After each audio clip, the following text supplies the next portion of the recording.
Girl, this Miami heat is insane. I need good vibes and a nice little refreshment right now, but I don't even feel like stepping back out in this heat. Say no more. I got you. Starry Lemon Lime Soda.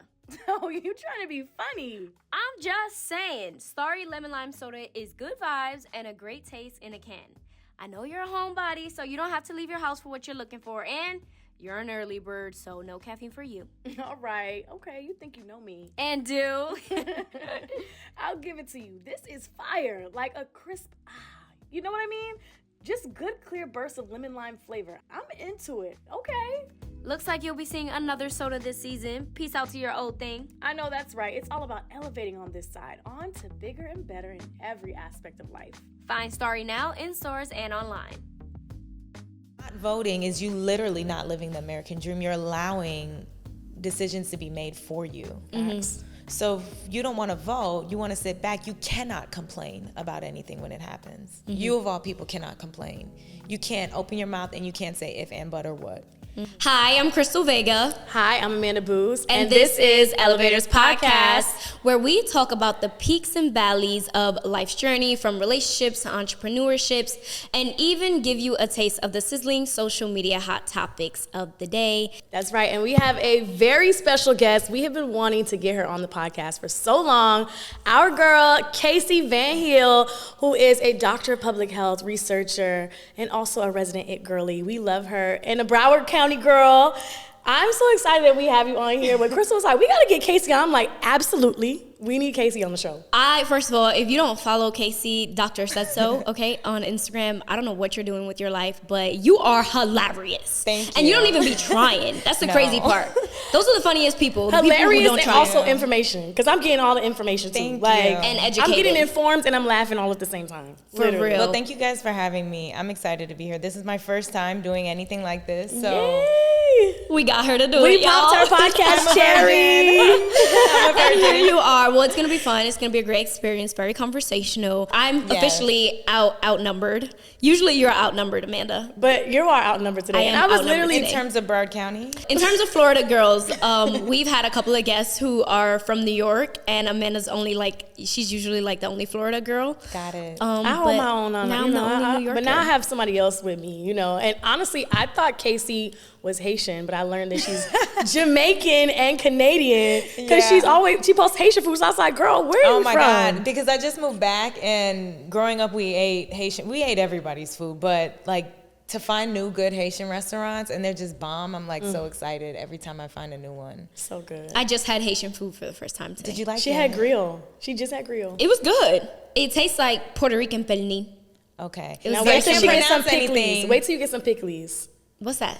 It's like a pepper, they put cabbage, carrots, and You it's ever like had escovitch? Yes. It's kind of like kimchi, similar to the toppings similar, that they put on the. Oh, okay. Yeah. All right, I'm into it. I love vinegared and pickled stuff. It's like that. Perfectly like that. We all share the same taste buds though. So we gotta go to a Caribbean Haitian people, we all restaurant. eat the same type of food. We gotta do that. So There's this one thing I order all the time and I don't know how to pronounce it. is it legume? Yes. My favorite. Say it again. Legume. Legume. What is Yes. that? So it's Legume? eggplant. It's like a bunch of vegetables in one. It's like eggplant, It's carrots. like a stew, It's like but it's not like spinach. a soup. It's like just. And you could do beef or you can do crab. They have seafood or they have beef and it's I so haven't good. had the crab, Oh, you gotta get the and crab that's what I one. want. Because the Gotta get beef the is crab. bomb. Amanda been saying she's gonna take me to a Haitian spot since I moved here, and it's been about a year and a half. See, I don't go So, to them. Let me wait, somebody orders it for you? I just order it And then pick it up? I'm scared to go in there. Why? They got an attitude? No. Is that what it is? Because I you know don't in Jamaican restaurants, if they got an attitude, it's exactly. good. But Jamaican Facts. restaurants, they're rude as hell to me. So I'm nervous because I don't know what to expect. Wait, so when you go to a Jamaican restaurant, are you ordering with patois? Are you saying it in patois so they No, make but you nice? I kind of give them a little little something. undertone of patois so they kind of know. And then they You speak patois?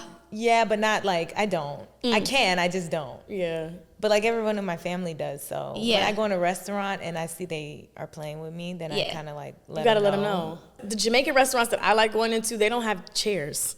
Literally, you walk in and it's like a lunch line, And you don't. gotta If wait you in hold line. up the line, everybody's mad at you. So it's like That's giving New York they don't energy. have something, I like that. But if they don't have something, you better already know the second or the third thing that you want to get because they don't have it. Exactly. And I'm not. Okay, we're gonna go together. We're gonna go together. We're gonna go together because we're gonna know exactly Emotional support system is what she needs. We're gonna do I don't want to fuck up. I want to get it right the first We're gonna time. do it. That's hilarious. So who is Dr. Setso? Because I feel like Casey and Dr. Setso are two different people, but Very also much they're so. very much the same person that have like the same undertone. Dr. Setso is like the internet version, uncut raw for the most part. When I got my job, I had to kind of tailor it a little bit, reel it in a lot of it actually. I live a double life. So Casey, Okay, Hannah Montana. Casey is two people, and then Dr. Setso kind of turned into two people too. But I think Dr. Setso is more like lay audience, really cool. You know, I like to be relatable and transparent. And some people say that it's a bit much, but I think that's what the people like. There's a lot of phony stuff on social media now, so it's kind of like you don't find a lot of women who just keep it real, like aren't trying to like put on an extra facade. I just try not to do that ever. You know, you catch yourself doing it sometimes, but like, I think it's like a goal of mine to not fall into like a social media personality, and I think that's what keeps Dr. Setso kind of cool, alive, and authentic. And keeps everybody watching and listening to what you have to say, and like really taking your perspective into consideration, especially considering that there are so many people on social media with like an opinion on this, an opinion on that, and an expert on this and an expert on that, but like you're actually an expert on what you talk about. So when you speak, people listen. Right. So can you tell the people who are listening right now a little bit about your professional background? Okay, so I have a number of degrees. I started in psychology. Things didn't work out. And then I went into food and nutrition, food science. And I really loved food science. It was amazing. But then I realized like food changes so much and everyone is so different. And I found it difficult to like basically a lot of work. So I went into, I started working at this marketing company, and I recognized like there were basically crappy food options in lower income neighborhoods and really nice food options in higher income neighborhoods. And there's a word for it, which is food deserts. So when I recognized like that issue, I found out that topic fell under public health. So I went to Morehouse School of Medicine. They had a public health program, and I studied public health there. And then I ended up doing a doctorate in public health. So I had like a kind of a pattern of like health-related education, and today I just got accepted into a data analytics and AI program, so I'm excited about that. Congratulations! Yeah. So I'm gonna pursue my 5th degree in January. I know that's right. Period. I love 5 that. degrees. That's awesome. I love that. With 2 kids, by the way. So I'm like, how? First of all, I don't even have 1 kid. I'm trying to figure out how you do it all. And entrepreneur, because I know you're working on something. Yeah, so please tell us how you do it all. Oh, the grace of God. I don't know that's have an right. answer for that.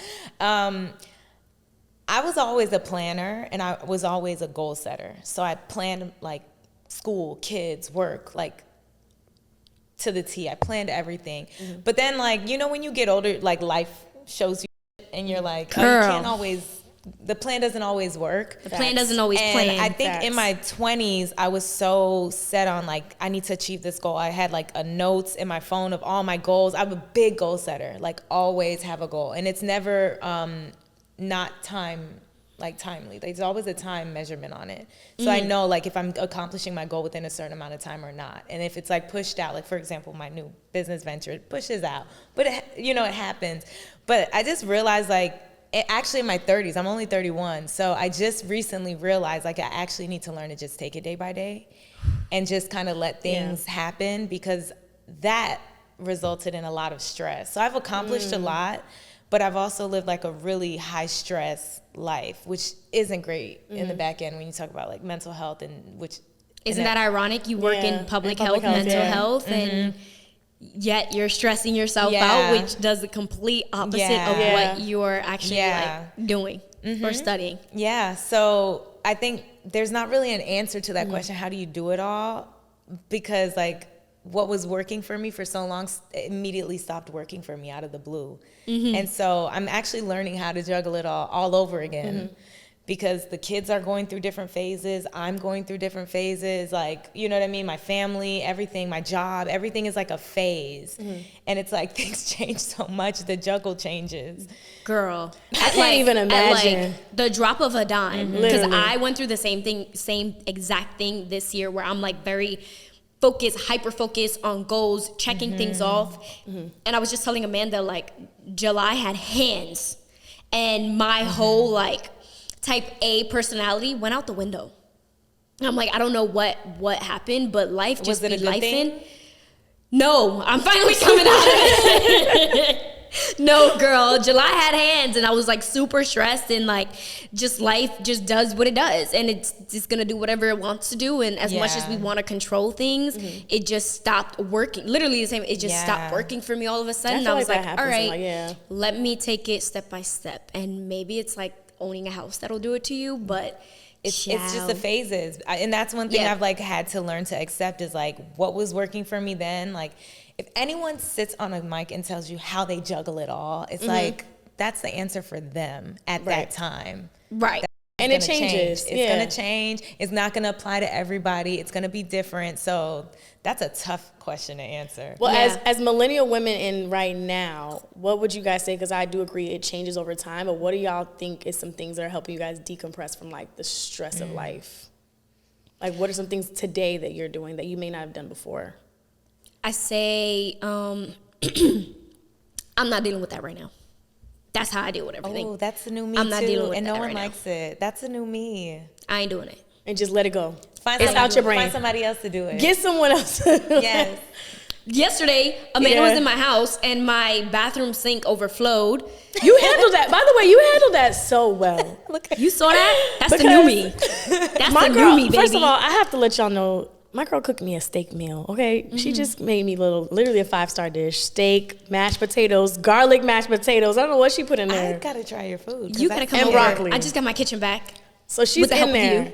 And I'm your floor like, guys. A flood was happening. And she literally grabs a towel, she put it down. She's like, yeah, so what did it, like, we're just still continuing to talk like nothing happened. And then this morning I opened up my vanity, my bathroom vanity, and I found the rest of the water I was looking for. I pushed that drawer right back in. I said, later. Yeah, you have to do that. I'm not doing it. Oh my God, you have to. That's literally how I'm dealing with things. How about you? Same.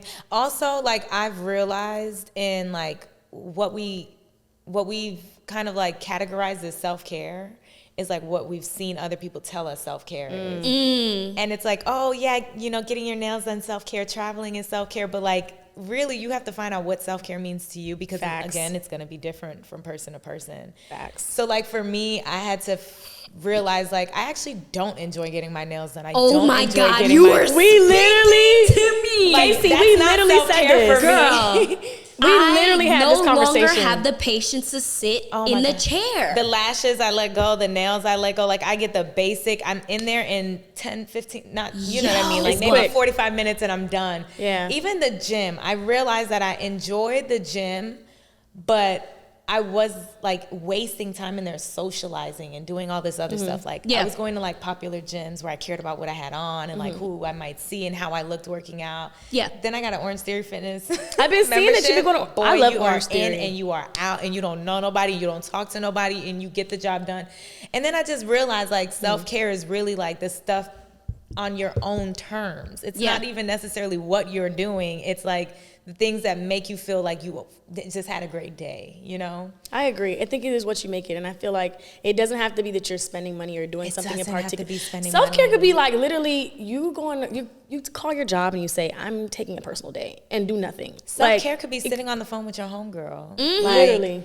Like it, when I look and it do be. Self-care could be binging your favorite shows. Yeah. That too. Because now all of a sudden I'm a couch potato. I'm like, this is what I want to do. I don't want to go sit. I'm trying to be that. I've never been that, and I want to watch TV. You know what I like doing? This sounds so crazy, but I like just listening to people talk about the show, so I don't have to watch it. The Spark Notes? Yes. The Cliff Notes. I feel you.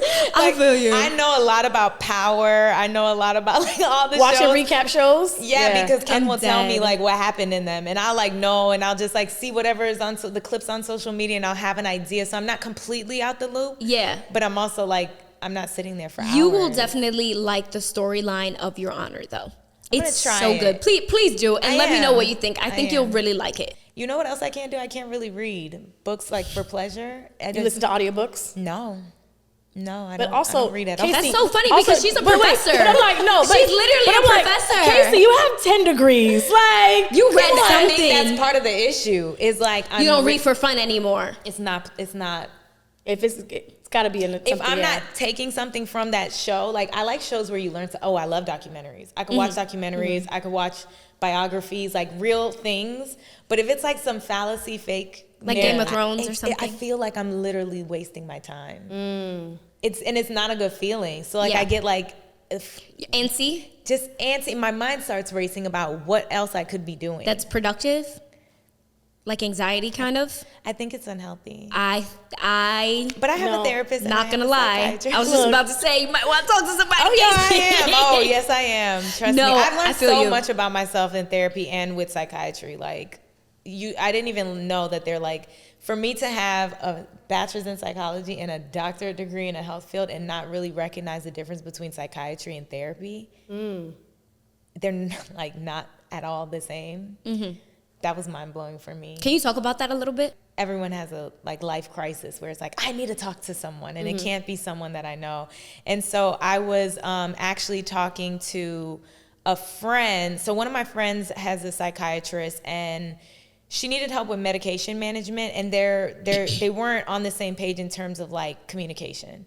So like a lot of physicians, a lot of clinicians, they talk very, very like high level language, because they assume that everyone's health literacy is the same level, or they're arrogant as fuck and they like to kind of like show how smart they are. And it's not really great for your client. Right. And so that was what was happening. And so she asked me, did I feel comfortable speaking with her physician and kind of like being a middleman to articulate, this is like story of my life. I'm always the middleman between a clinician and a regular person. Wow. And so that's actually how I fell into being a professor at a medical college, is because they need someone who speaks English, like who knows how to talk to regular people, and then teach doctors how to talk to regular people. So back to the story. Long story short, she was doing medication management, and the psychiatrist kept saying to me, like, I am not a therapist. I'm not a therapist. She needs to go to therapy. You can't just take medication and think that everything is going to be fine. Otherwise, you're going to be on medication for your whole life. And I was like, damn. You know, like when you think about mental illness, many people think of it as a disease. So they think it's like either curable or not curable, right? They don't really think about it and they think of like medication or not medication. A lot of Black people don't want to take medication. A lot of Christians don't want to take medication. A lot of different like cultural groups like denounce medication.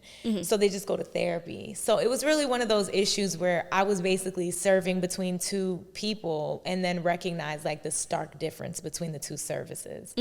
And people experience anxiety, people experience panic attacks, and they, you know, like they'll either say like, I need to talk to someone or I need medication. And sometimes they need both. And sometimes they need one or the other. But the reality is that we don't get to pick which one we get. You need to talk to both and find out what you need. Because you'll go to a doctor and a doctor will say, you don't need me. And people get pissed when doctors tell them that. But the reality is that you might not need them. And they'll send you to a specialist who does what you need. Right? And so that's kind of what that looks like. Is psychiatry has more to do with medication and medication management and diagnosing, and therapy is more so, you know, talking through things and like coping skills, developing like ways to manage like without medication. I don't know how to say it. Therapy Did that make sense? No, it makes perfect sense. And I was like, I wanted to also say like, therapy is so important. And I feel like even if a person, like, I know a lot of the times people feel like if you're going through something in a sense like a traumatic life event, to talk to somebody, but sometimes I think it's good to explore. You may not know you need it and just need to like speak to somebody and see if there's something there that they can possibly help you with. Another thing I learned that I would love to share with everyone is that similar to doctors having specialties, therapists have specialties too.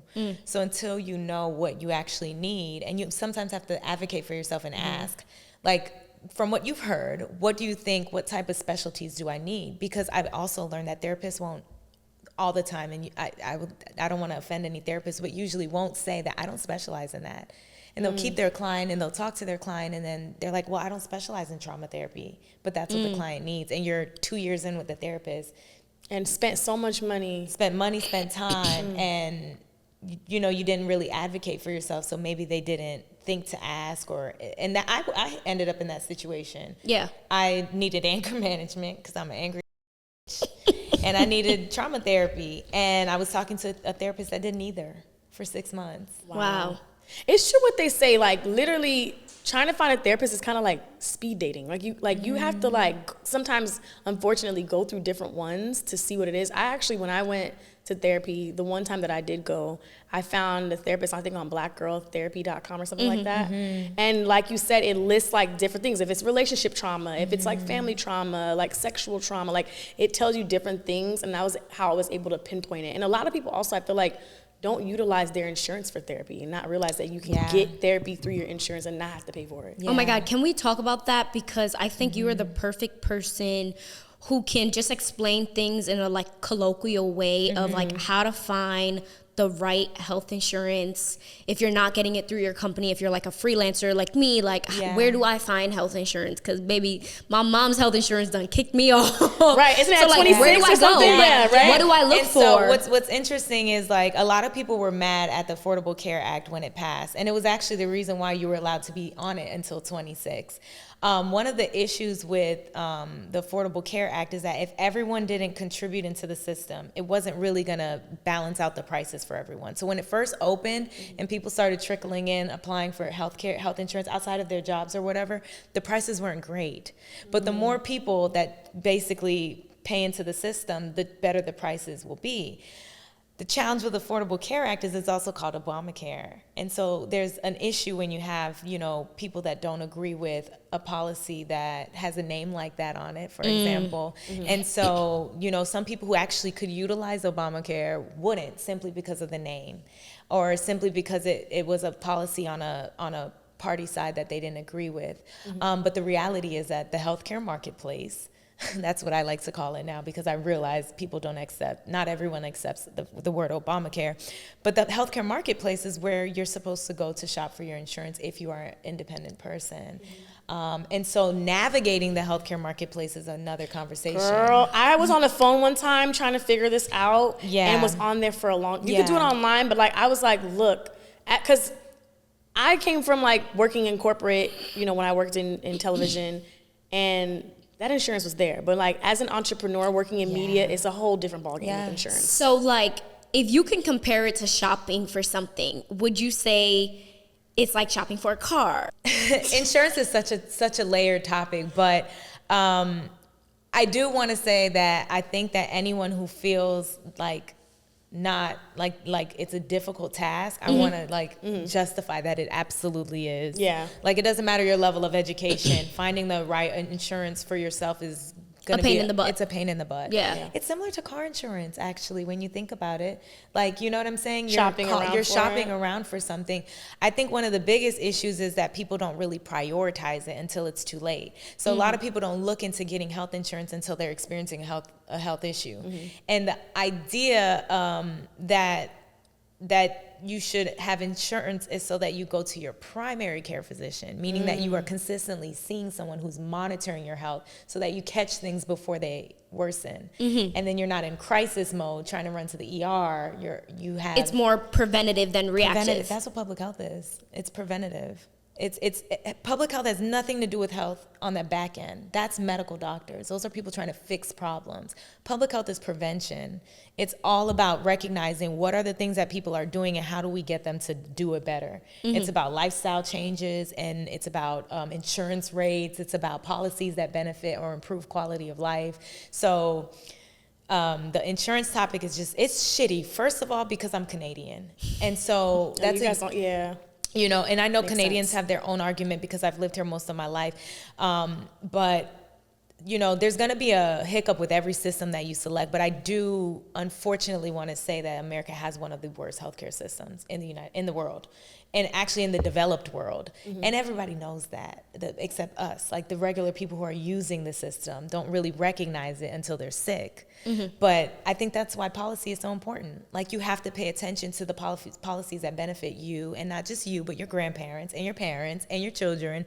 And so if there's, policies that are helping people get health insurance, and there's policies that are harming or hurting people getting health insurance, and those are the things that you should probably be advocating for when you vote. I love that you said that, because I think now, as we're entering in the political season and like we're gearing up for voting in November, I love that you said that people should focus more on policies, because I know me and Krystal have talked about this a lot too. Like, people are also currently focusing on personalities of the candidates versus like the things that really matter to us the most. And we also got to know that change doesn't just happen like in 2 years. That, like, it takes a long time for these things to happen. So I wanted to ask you, because I know that this is something that you've shared on social that I love that you share, is like, what advice would you give to like people who have the mindset of not wanting to vote at all right now? Because I feel like a lot of people are saying that. I always hear debates like, I don't even want to vote, like, and I feel like they're not really looking at the grand scheme of the whole, like, that making that statement. That's exactly what it is. They're not really looking at, the whole point of being American is to have freedoms and rights, right? Right, that's the dream. That's the American dream. Not voting is you literally not living the American dream. You're allowing decisions to be made for you. So if you don't want to vote, you want to sit back, you cannot complain about anything when it happens. You, of all people, cannot complain. You can't open your mouth and you can't say if, and, but, or what. You can't say anything, because you didn't even make a decision for yourself. And so I often say, and I really thank you for repeating that, is that we have this hyper focus on people instead of policies. And I think that comes from historical mistrust with government. Like, when you think about like crooked or corrupt politicians we see in movies, and like, all of those things where like part of it is true. Politicians can be corrupt, government can be corrupt, things do happen, but to not vote is to not even make any decision for yourself in terms of things that affect you. Now, I could see if nothing affect you. Like, I could see if the policies had nothing to do with you, but the reality is that they have everything to do with every single person who lives there.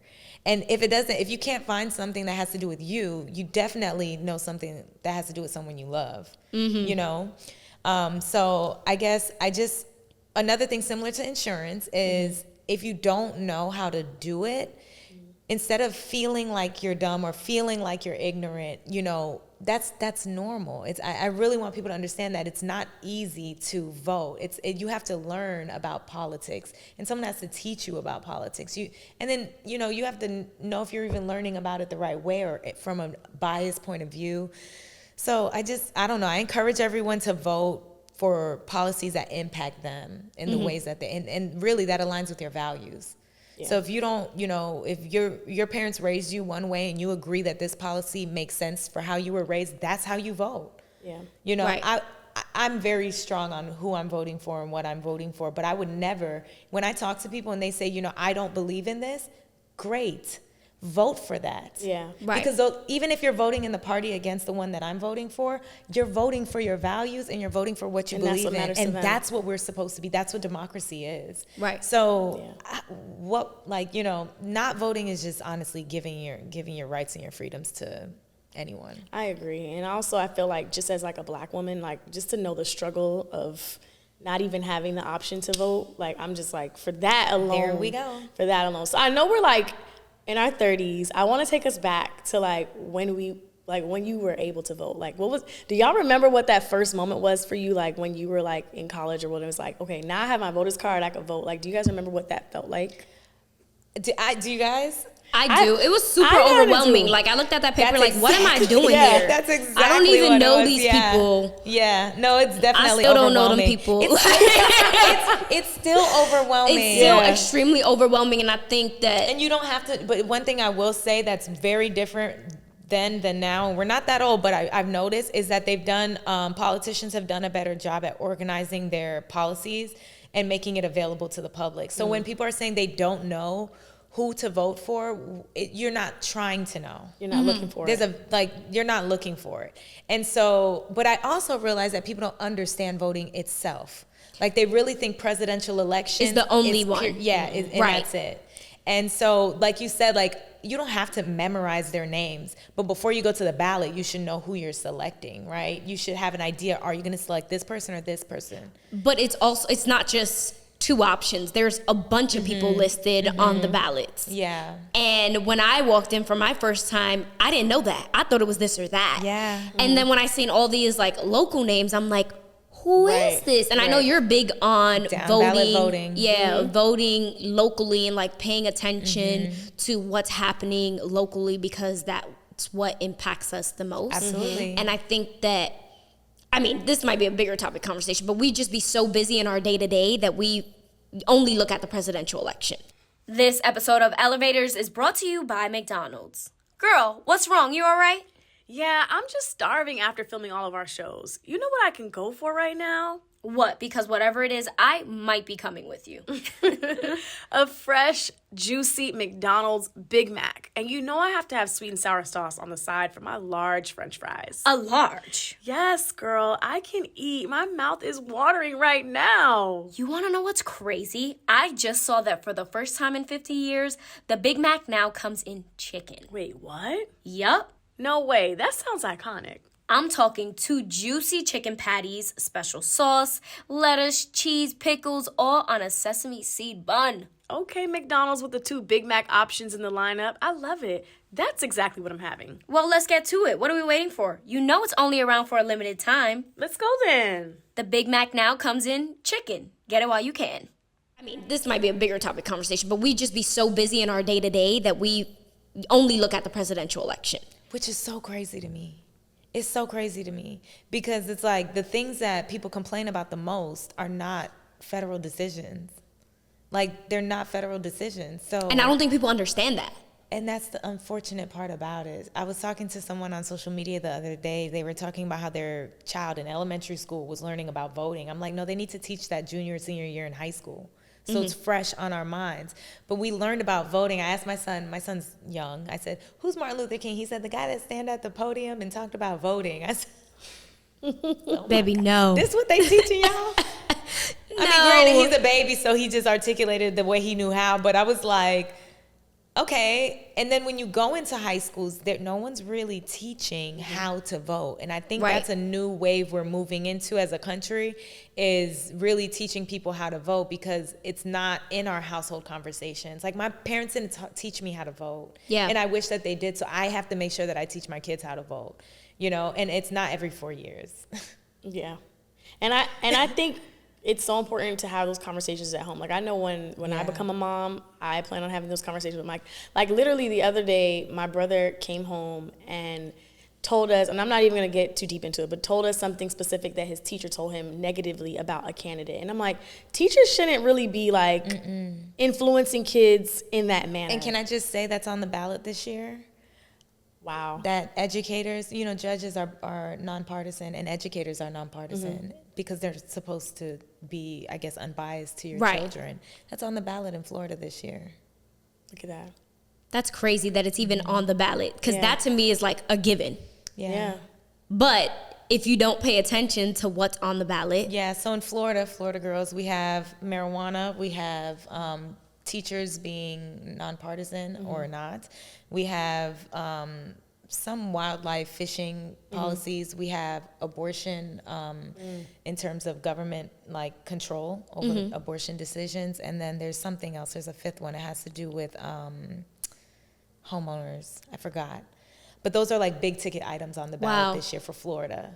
So, you know, a lot of people don't talk about those things though. We're so focused on they're eating the cats, they're eating the dogs. And I'm like, I'm so sick of the like entertainment in politics right now. Because what it's doing is it's clouding our judgment and it's clouding the whole purpose. Like, we're not supposed to be voting because someone is entertaining us. And you can't go down social media without seeing that, by the way. Yeah, and like, and it's funny, don't get me wrong, but it's like, yeah, like it's kind of cringy, honestly. As a country, it's a little embarrassing. Like, I don't think other countries are looking at our conversation on our election and it just doesn't seem serious. They don't take us serious at all. Are you going to watch the presidential election this year? You know what's so funny? I'm so bad at watching TV. I didn't even really watch the debates. Like, I had to catch it on the back end, like, through work, like, sitting at my desk, like, figuring.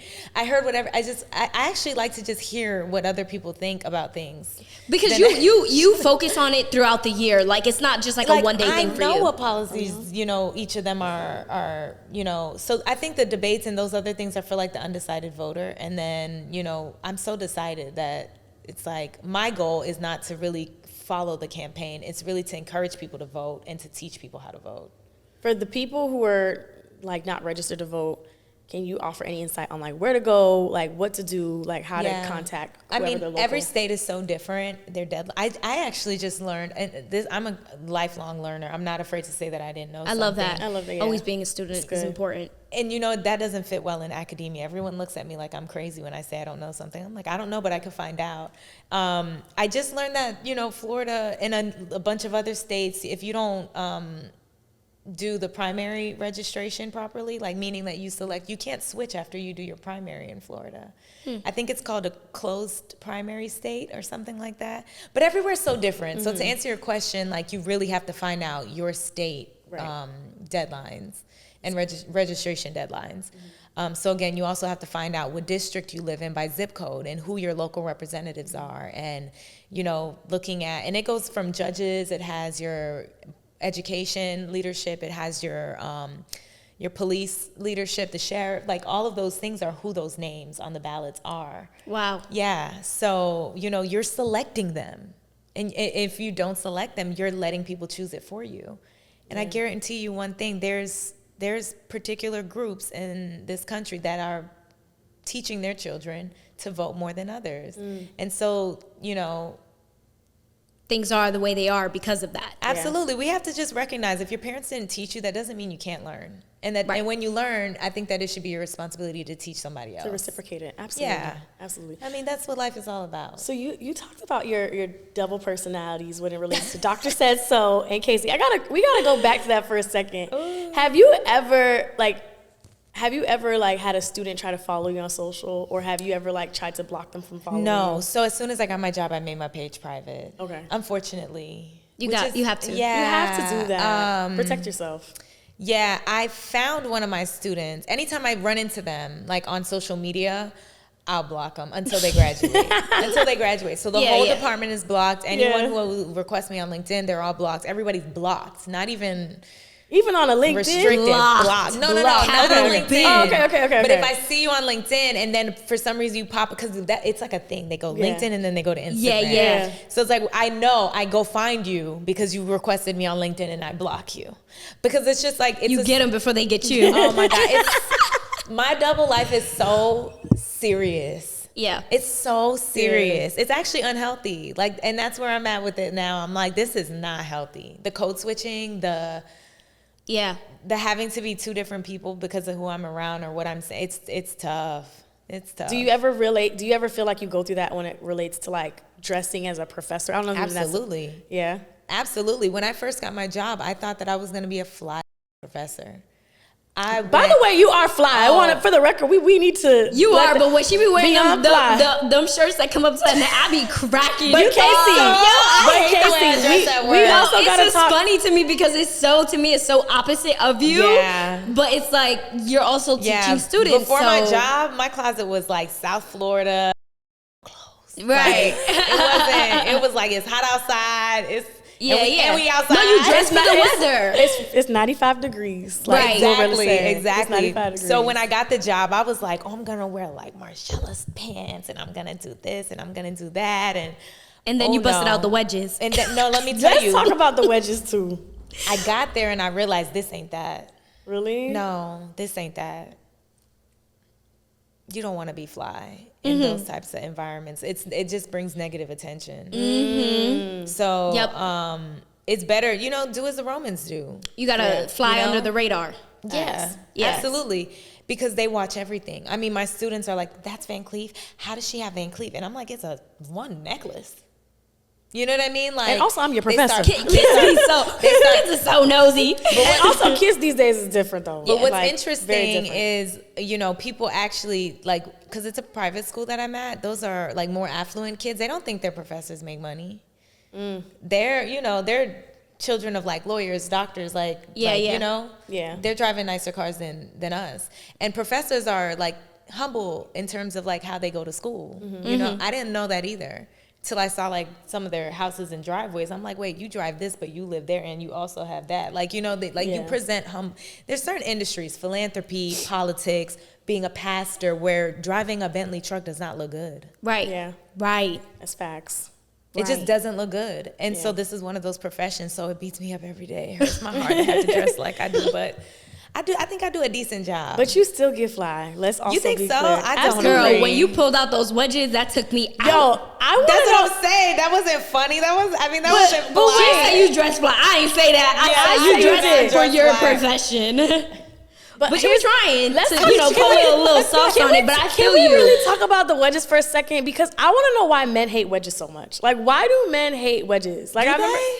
Oh, it's a thing. Do they? I have had so many men. Like, first of all, I think in college one time I had some wedges, and I had to put it on like a picture or something, and they were like, "Oh, we hate wedges. You shouldn't wear wedges." And I've had men actually say like, "I hate wedges." Like, it's a thing. Ray, do you hate wedges? I was gonna say, I think Floridians love wedges. I think it's a Florida thing too, like the wedges and the sundress, or like sundresses and wedges is definitely a South Florida thing. But I don't know. I just think there's some people that just don't like them. I love them. I don't own any right now. I know men don't like chunky heels, so maybe it's just like because it's close to like a chunky heel, like those those new chunky Pradas that everyone's wearing. Yes.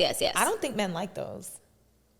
I don't know. I've been with my man for so long. He's like anything I put on. I know that's right. Right. No. So I don't know what they looking for outside. But don't y'all notice that a lot of women do things for like what women like? Like yes, we never do it for the men. Because men don't like a lot of the things that we do. And we're gonna still do it. We're gonna do it anyways. Like they let me not go there. No, do it. I don't think men like lashes. Oh, I don't. They definitely Look, don't. he said no. I think they hate lashes. I can see that. I noticed that because I see when I used to wear lashes, men used to stare at my eyes in a weird way, and I'm like, "What you looking at?" And I know what they looking at. So if your lashes ain't fresh to death. Or also, I just think they can't be like the lashes where it's like, you ever see those the lash transformations where like the girl comes in and she has no lashes and then she has all lashes, and some people be in the comments like she look better without the lashes, because sometimes I feel like you can anything in life you can overdo. Yeah, like you can do for sure. too much. I think men don't like Crocs. Really? I think they hate them. My man loves Crocs. We go to the Crocs store together. I like Crocs. I can't get with Crocs. Really? I can't get with Crocs. Another thing Krystal hates too, is those cups, those Stanley cups. That's also a Florida thing. Krystal hates the Stanley cups. Oh, I just got one though. I hated them too. I was a Stanley Cup hater. I judged every woman. I'm like, you so extra, girl. But now I do not leave that thing out. I had one, Casey. I brought it to the gym, and she said, "That's not a good look for you." I returned said, if you don't put that back in your mom van right now. But can I say I lost the most amount of weight with my Stanley Cup? I feel like I was drinking so much more water and like flushing my system. You know they say that being hydrated helps you lose weight. That's true. That was the only difference I made, where I started seeing like my weight like start. I was going to Orange Theory. I was bulking up. I was watching my food. When I got that Stanley Cup, I kid you not, it was like an instant pattern of me not leaving without my cup. I'm drinking and using This is not an endorsement, by the way. This is not an endorsement, by the way. But I kid you not, like, it made me actually embarrassed for how much I was not using the restroom. And like, I would go a day, like I'd be at my office and like use the restroom once. Yeah. With my Stanley Cup, I'm in that piece 4 or 5 times a day. Wow. And I realized like my skin looks better. Like I honestly like I need a maybe I will do a cup, but it's not gonna be the one that everybody else uses. She just want to be funny. She just want to be different. Right. I bet if you got it, you'd not realize how much you bring it around. I did not intend to be bringing that shit around the way I do.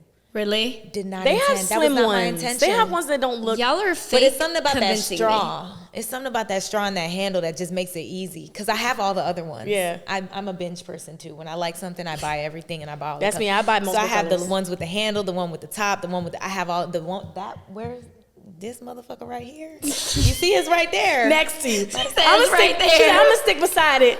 That's cute. That one is is very cute. cute. I will say. She said, I'm gonna stick beside But it. I'm not gonna lie. I Can say can't get something with else, that too? or Crocs. My kids are obsessed. Really? They get and they want to drink more water too. In bed and come in my room in the middle of the night to drink out of that cup when they have their own. Because it goddamn stays cups. cold, right? Wow. You got them Stanley Cups too? They just got some for their birthdays. Aww. Growing up in New York City, we are instantly, like when we go into high school, we are around people who are going to work and dress professionally. So for I me, can see that. Crocs are not presentable. Like, and I know down here in South Florida, a lot of kids wear Crocs to high school and stuff, but they're also not surrounded by professionals the way we are Hell growing no. up in. This is a retirement state. Yeah. Exactly. So I can't get with Crocs That's because to me it's not presentable. And I've always, like, since being in high school, have been around professionals at an arm's reach like And this. you don't where want to run into somebody and they be like, yes, But like to me it's like you're not ready for the real world. And I think in high school you are preparing to be in the real world, so you shouldn't be wearing stuff like that. I can see that take, but What I'm honestly, saying? as a Florida girl that's also lived in New York, y'all version of Crocs is Uggs. Let's also call a spade a spade. Atlanta too. Uggs is y'all version of Crocs. And I don't know if it's because it's colder, so you guys tend to anything that's slipping on for comfort is the same type of shoe. We got a slipper, y'all got a boot. See, but Uggs you could wear. Uggs are more presentable because you Which can wear ones? them. The black ones, you can wear those with slacks. The way y'all do them in though, it's not. Yeah, presentable we do no more. we've done them in pretty crazy. The hype around them have like gone They've died down, down. but yeah, it's because it was so cold. That's true. Yeah. It was so cold. So I think it was more of a weather thing. Yeah. But I feel it. People like Crocs because they're comfortable. Wait, were you wearing Uggs in Atlanta? Yes, because It gets a little cold, right? well, because that was like the it thing to do. I didn't wear them because I wanted to. I was being a follower. Wait, when were you in Atlanta? What was the So Atlanta I moved to time Atlanta frame? after high school. I went to Okay. Spelman, and then I ended up going to Morehouse School of Medicine, and then I ended up doing my doctorate there too. So I was there for like 2010 to 2021. So from Broward, from Canada to Broward Yeah. to Atlanta. So we got to talk about the differences because Atlanta also South Florida being two major cities and you being in that culture and this culture. Yeah. Let's talk about Atlanta versus Miami. Do you have a preference? Like, do you prefer Atlanta Can we versus do like Miami? a quick this or that? We have like to. let's do a rapid We fire gotta this do or it. that. Don't think too Ooh, much. okay. All right. So Atlanta so, versus Miami first off at the top, and then we'll break it down into the different Oh, so answer the categories. question Yeah, first. yeah. That's tough because old Atlanta was so popping. I New think Atlanta anything is prior not. to For those who COVID don't know was what old like- Atlanta is, like, what era is that? 2000 and probably like 5 to like 2012. That means before I got there. Yeah. Because what happened was we had a series of hurricanes in South Florida, Katrina, Wilma, I don't know if y'all remember those. And everybody got their little hurricane checks and moved to Atlanta. Really, they moved to the outskirts of Atlanta. So like I go visit my friends and they live in like Sandy Springs. South Oh, Atlanta. okay. Nobody moved to North Atlanta. North Atlanta where the money at, I think. But everybody moved to like South Atlanta where they was building, I know y'all remember like $80,000 6-bedroom houses with basements that are completely done. Like it was like the move. But then you had to like get on the highway to go to a grocery store. It was a culture change. But like I would go visit my friends in high school.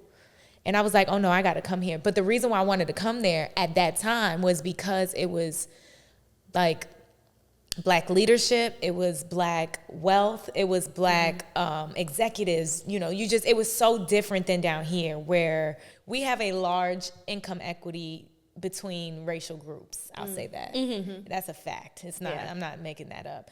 And so, you know, when you look at, if you Google like a income equity map of the United States, you'll see like Florida, South Florida specifically has large income inequity, DC, New York. And income inequity is basically the difference, the amount of people who are poor and the amount of people who are rich. And that means there's like not really a middle class. So that's what I loved about Atlanta, not Georgia, Atlanta, was that you know, I saw something that I didn't see growing up, and it was collaboration between Black people. It was growth and progress amongst Black people. It was educated Black people. It was a whole like the whole AUC, the Spelman, Morehouse, Clark, Atlanta. Unfortunately, recipes Morris Brown, but you know what I'm saying? Like to see that coming from here was like, I gotta be there. So senior year, I told my homegirl mom adopt me. I was like, girl, I gotta come here. I need in-state tuition, I ended up getting a scholarship and went to Spelman. And then Spelman was where I saw what like Black elitism looked like. And I didn't like that. And that's what made me want to come home. Because I realized like, you know, not all rich Black people were really looking back and reaching back. And that's where I was like, that's kind of hold different. on. Yeah. Like it was like a lot of collaboration amongst who had it and who didn't, and the people, you know, but in the same breath, there was still collaboration. And that's what I do love about Atlanta is I feel like there's more collaboration, there's more networking, there's more working together. Down here, it gives a little bit more crabs in a barrel, a little bit more like, I can see that. You know, like competition, everything's competition. Up there, they only competing about fashion and who got more money. It's not like down here, like people will actually step on your neck to get ahead of you versus like work with you and grow together. So Atlanta but Florida, not on Florida, I got to say something positive. We have a lot more like cultural richness. We have a lot more things to do. You can learn about the world living in Florida. You can't learn about the world living in Atlanta. It's so small-minded. It's so Atlanta. Yeah. It's like what's in it, like the micro celebrities are real celebrities in Atlanta. That shit ain't, there's no, everybody's a micro celebrity in Miami. Literally. Yeah. It's like a melting pot. So that being similar said, to New York. Right. New York is smoking. We're not Atlanta and Miami, but we're not gonna do this said, today. In terms of melting pot, for sure, it is. No, in terms of melting pot, no, smoking Miami as far as what? Because I feel like Florida has a lot of culture too. So what do you mean? Florida has a lot of culture, but New York has a lot of diversity. Like I can find way more middle. I will cross up. In a matter of a minute, I'll cross paths with a Middle Eastern person, an Asian person. This is facts. We just got the Caribbean. But also, let's be clear. Like, which is also cool, like how but Casey it's not as said, diverse. How Casey said Atlanta, I'm thinking Miami because Orlando's different. That's a fact. Tallahassee's different. I realize. Pensacola is different. It's not the same. But I will say Florida in general is not as diverse. No place is as diverse as New York City. No, I would agree with you. I understand. We gotta look because there's data on that. there's statistics on that. Yeah. But you know, just pop my really quick. People in New York thought that was the largest population of Jamaicans, and it's not. It's Fort Lauderdale. Ooh, I believe that. Yeah, I can foresee that. Okay, quick this or that game. Which city is better? Atlanta or Miami? So we'll name it, and then you name which one's better. Okay. There we go. Food. Miami. Fashion. Atlanta for sure. No hesitation. Fitness. Miami. Football. What about it? Players? No, like I don't watch sports. No, I'm saying more so like I think we put out more athletes.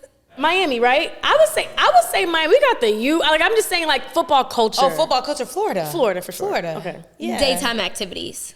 Florida. Nightlife. Florida. Florida now or South Florida, Miami. Now. New Atlanta is a little dry, y'all. I would never move back. Wow. And you know what happened? All the headquarters moved there. The whole culture of Atlanta is so different. It's not what it used to be. It used to be Southern, hospitable, like just hustling and bustling. Now it's like a little bit overcrowded. It's so small. It's tiny, y'all. Wow. You could fit. I've never liked Atlanta. No shade. No. I've never liked Atlanta. I like Atlanta. She went and she was like, no. I liked Atlanta. When I was younger, I wanted to live in Atlanta. And then when I got older and I actually visited Atlanta, and I was like, it was probably the wrong time. After 2013, 14, I didn't love it. Like the pandemic was lit because we was wide open, but like other than that, like Atlanta doesn't really. And I'm not trying to speak bad on it. It just doesn't offer what it used to. I could see that. Fun fact, I used to live in Georgia, but it's like middle school back in the day. But at one point, I thought I was going to move to Atlanta because there was a lot of things I liked about it, and especially in our industry, the entertainment industry, like it's booming in a lot of aspects. They got the Tyler Perry studios. They have like a bunch of different like studio houses in Atlanta. So a lot of films shoot there. A lot of production projects are in Atlanta. The music industry was thick there back then. Now I feel like it's even not even what, I mean, I don't know. I'm not in that industry. No, it's changing a lot. It's definitely changed a lot. But you know me, it got gentrified. Atlanta used to be cheap. It used to be easy living, so you could be fly. That's what made everybody fly. Now, the rent price is the same as Miami. It's very everything. And then what are you getting for it? Nothing. No beach, nothing to do. There's nothing to do in Atlanta anymore. Everything closed down. Yeah. And you used to be supporting all Black-owned businesses. Not Black, minority. Yeah. All minority. You know what I'm saying? Like, it wasn't like you go to, when I moved to Florida and I saw that they had, what was it? Victory Lounge, Playa. I didn't care who ran it. It was minority owned in Midtown and South Beach. Yeah. I was like, I'm there. Yeah. Then I found out the hookahs was $150. I'm joking. I don't even smoke hookah, but that was like, the hookah is expensive. Yeah. I don't smoke hookah, but everything was here. like, wait, hold on, y'all doing us like this? No, the hookah's Dang, super we forgot expensive one. down here. We forgot one. Atlanta or Miami strip clubs. You know what? Oh my God, I've been wanting to say this. We I forgot. know we're running out of time. I feel like we She's forgot a good person to answer I this. know we're running out of time. Prior to becoming a professor, I am a strip club vet. I've worked at strip clubs across Florida and across Georgia. Florida used to have, in my opinion, back in the office days. Really, King of Diamonds, The Office, when it was not as dangerous. But you know what I'm saying? Like, but one thing about King of Diamonds to me was one of the best strip clubs in the world. Like, one of the best. Not saying the best, but one of the best. For now, you couldn't, I don't want to say you couldn't pay me, but I do not. It's prostitution now. It's not a strip club. Facts. Miami is not, we don't have strip clubs anymore. These girls is just walking around and the food ain't good. The DJs is yelling at, it's like, the things that really make a strip club are I'm not like, back in the day when I know when the we was dancers going low-key are like secondary, third. The whole point is like good food, good vibes. And entertainment. Like, we want to see you from the top of the ceiling I don't going care. down. Like, it's not that anymore. I don't need yeah, to see that. it's I need not to that. see you do something that is performative, because the whole point is entertainment. You go to, one of the places I hate going is Booby Trap. I don't know why people like that place. Yeah, people love that place. The performances are terrible. The food is terrible. The venue is disgusting. It doesn't even give clean. I don't even want the girls to touch me, because it just doesn't even give like luxury. It gives trap. It gives brothel to me. Every time I go in there, I'm pissed at everybody I'm with. And they don't even let you sleep in there. And I know that because I try every time. I'm like, I'm not about to sleep. No, but it's so true, because I remember like growing up, like the different strip clubs that were down here, like you would go just to get some lemon pepper wings. Like sometimes you wouldn't even have to go in there. People like go you to would go to strip the clubs side for the because the food, kitchen would be in the back. There was a door on the side, but also just like the culture, I feel like, of strip clubs in Miami, I've always felt like was a little bit better than Atlanta. But Atlanta has Follies and all the spots. Like Atlanta has some spots too. I would say Atlanta had better strip clubs. Miami had King of Diamonds. Ooh, okay. Period. But King of Diamonds had however many foot ceilings. It was like going to a circus. Yeah. These women were performing. Some of the top. women did not take their clothes off. That's how good the performance was. Facts. I was bartending there, and people were not even looking at the bar. They're watching the show. It's like going to Cirque du Soleil. Yeah. Like it was when you pay a door ticket to get in here, you're gonna be entertained. Atlanta was similar. Like, not so much Follies, but like Diamonds of Atlanta. You know, Magic is still Magic. Magic is right now to me the best strip club. I know the venue's not the most beautiful place, but the best performance, the show, yes, the Magic food, yeah. I will music. agree. She's like, I was like, wow. People are disappointed This is at crazy. the look of it, but once 12 o'clock hit and them girls hit the stage, you're being entertained. You're getting your money's worth. This was fun, Woo, guys. it was a lot of fun. This was very fun, and we need to do it again. We need to do it again. Casey, you need to come back. I've been trying to get you to do your own podcast, and I know you don't want to, but that's fine. You can just come back on ours. I'll come back on yours. And we'll talk about something else. Sorry to y'all that can't follow her and y'all getting blocked, because I'm getting all the entertainment. I think I'll sift through. And so if we have another thing, if we have mutual, I'd be like, okay, I can let that person in. And let me know if you need the background tea on somebody. I got you. If you see we have mutuals, I'll let you know. That's Inspector Gadget right there. Hello. You might want to decline that person's request. No, but I really enjoyed this. We have to do it again. I feel like there's so many different things we can talk about and touch on. Maybe when, like, like open enrollment starts, we're gonna bring you back to talk about Yeah, some stuff Yeah, that. something That'd be like dope. that. I That'd love be this. dope. I tell you, Casey's the best person to talk She about is. like real life stuff, things that are fun, but as well And she's as a like girl's girl. I love education. Casey. Like, I love you guys too. Thank Thank you you guys for having me. Of This was so course. fun. Thank you for being I'll do it here. again, but I won't do my own podcast. It's not Say happening. less. See You're all welcome. this hard work y'all doing? for real, girl. This looked like a lot. It is. I bet. And thank you guys Yes. so much for tuning in, and catch us on the next episode of Elevators Podcast. Yes, make sure you guys like, comment, and subscribe. Bye, y'all. Bye. Bye.